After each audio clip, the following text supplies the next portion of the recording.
In focus, one of the world's poorest nations is in the grips of a devastating natural disaster. Nearly 1,000 people are feared dead in Sierra Leone. Flooding and mudslides have already claimed the lives of 300 people. 600 others are missing. Officials fear their bodies are buried underneath the mud, debris, and rubble. 3 straight days of torrential downpours triggered mudslides on Monday in the capital, Freetown. The president of Sierra Leone is pleading for urgent help for the thousands of people affected. Israel has stepped in and delivered thousands of meals to the West African country, but more aid is needed. Joining us now is Tara Kingarlu, journalist and founder of The Art of Hope. Tara, West Africa, Sierra Leone, it's a terrible situation. What's been the response so far?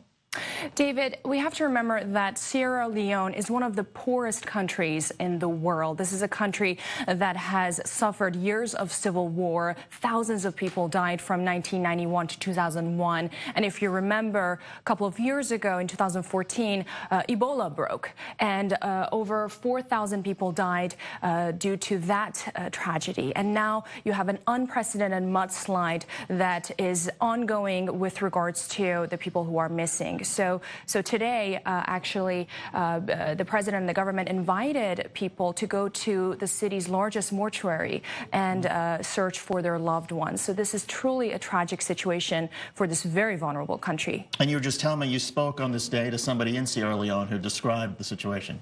Yes.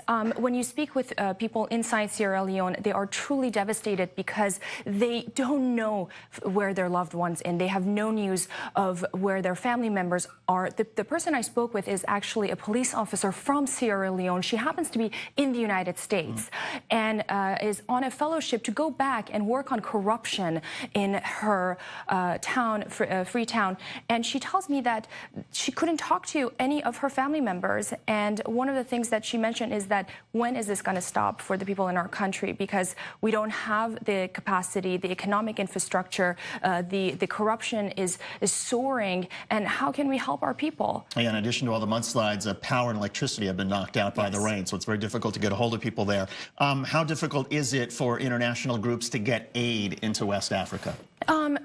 Getting in, it might not be as difficult as getting it distributed. One of the biggest concerns right now is disease and the spread of disease that may come out of this condition. You know, we have still bodies that are yet to be found, and when you hear the rescuers, local rescuers, pulling bodies out of these rebels, under the rebels, they are not just pulling corpses, those, you know, their limbs, and it's a very, very gruesome situation. So the biggest concern is the potential of a disease outbreak. And as much as we may be used to hearing about catastrophe in parts of Africa and rural areas, again, Freetown, the capital, there are still some modern amenities. It's people who go to Freetown have suggested that there are parts of the city where you wouldn't recognize that you're in an incredibly poor part of the African continent. That's an interesting point, David. If you sort of put things in context, Freetown is built on a very narrow peninsula.